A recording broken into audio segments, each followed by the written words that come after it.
Hey, this is Jared over to eCarrier Check, and I got one of our users on. His name's Ryan. He's an agent for NTC Logistics. And Ryan, I want to talk to you about, your sales process, but I do want to ask you about eCarrier Check and how do you utilize it now? What's your process with eCarrier Check? Yeah, Jared, well, I appreciate you having me on here. Um, I've had great success with using eCarrier Check. It's kind of just been a tool that has helped further, grow my client list, grow my shippers, my carriers, all that.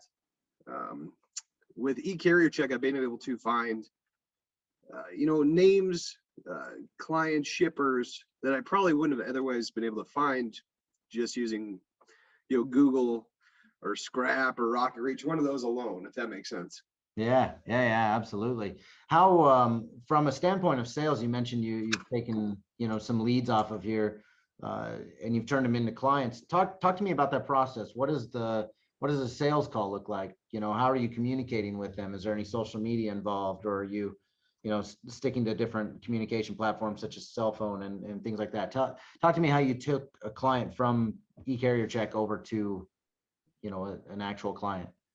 Sure. Well, honestly, it's one of those things, no one likes to do it, but cold call is still king. Does that make sense? Like, you still have to pick up the phone, you still have to talk to them.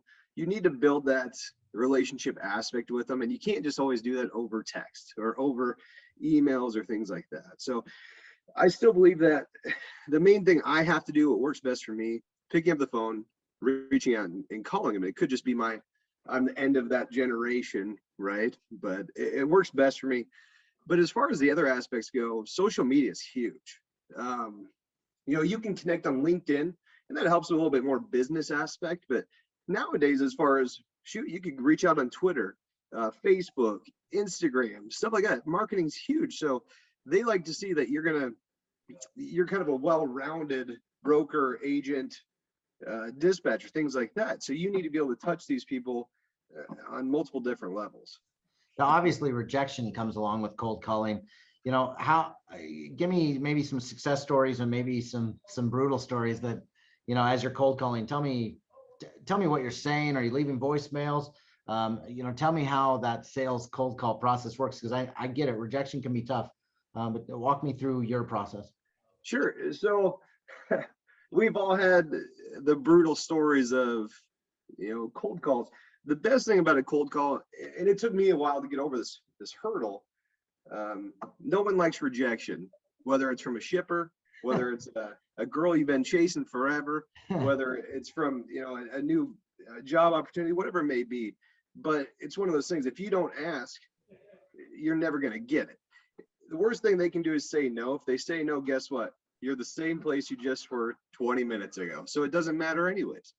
I could tell you millions of stories about rejection, but the big part of that is the 10, 20 stories of success that you get, if that makes sense. You're going to get 1 out of 100. Yeah. And that 1% though is huge. That's what drives your business. So you get a lead off of our platform. Where do you get the user name? Like, where do you get the shipping manager's name or logistics manager? How are you going about that process? Sure, there's multiple different ways to do that. So eCarrier Check helps find the business itself, right? It'll help me find what I'm looking for. From there, you have to do a little digging. One of my favorite ways to do it, call the business. You get the gatekeeper, right? You get the gatekeeper. She says, hey, yada, yada, this is so-and-so with whatever business. All you got to do is ask them for a favor. Hey, can you point me in the right direction? I'm looking for this. I'm a shipper, or I'm a carrier. Can you point me in the right direction of who I need to speak to? 9 times out of 10, that's my biggest model for success, because people love to help people out. So if you ask them, can you point me in the right direction? She might not know exactly who to speak to. She'll forward you on to someone else. Sometimes you'll just get shut down right there and you have to find a way around that. But for the most part, that's the biggest driver for success. Now, there's other avenues as far as like, what are they, Rocket Reach, or just even Google. LinkedIn's a good one as far as finding contacts within a company. Look at that business, go on there and find shipping managers. From there, you got name. Now keep searching for a number. That's all it is. It's just a game. The more hooks you put in the water, the more fish you're going to get. Right? Yeah, absolutely. as far as the cold calling aspect or cold emailing or cold texting, whatever the way you're going about it, how many times are you seeing that you actually have to do those things in order to get a response, as far as actually getting either an appointment or possibly giving somebody a quote? Give me a number. How many times are you reaching out to those people? Man, I'll tell you what, it probably takes 7 or 8 touches to truly get something back. Now, occasionally you'll get something on the first, the second, something like that. That's more rare. Now, what I love the most about that is I know a lot of my competitors, a lot of other people in my space that I work against, or not necessarily against, but they will call them once, call them twice, get rejected, and they're done. Now, I'm going to do it 3, 4, 5, 6, 7 times. Eventually, they're going to let you in the door. All you got to do is quote them, get them a good quote, provide them good service, and they're going to run with you. If you can do your job, do it well, and 9 times out of 10 in this industry, that's what they're needing. Yeah, you kind of hit it on the head with value. I love where you were heading there.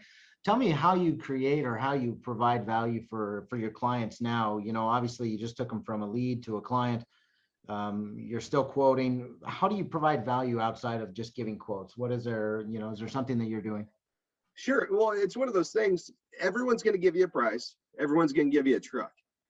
Now, how's my price stack up to yours? That's number one. Value is always the big thing. Cash is king, right? Everyone Right. needs it. Everybody wants the lowest price, best value. Right. So what I got to do, I got to get you a decent price, market value. But when I get you that truck, he's going to be on time. You're going to know when he's going to be there. You're going to know what he's driving. And as far as delivery goes, your delivery contact's going to know exactly when I'm getting there. I'm calling an hour ahead. I'm calling 24 hours ahead. I'm providing value constantly, and I'm constantly updating my customer with where their product's at. Yeah, absolutely. Absolutely. Ryan, I appreciate you jumping on today. Just trying to hit some quick hits on sales and value for our clients.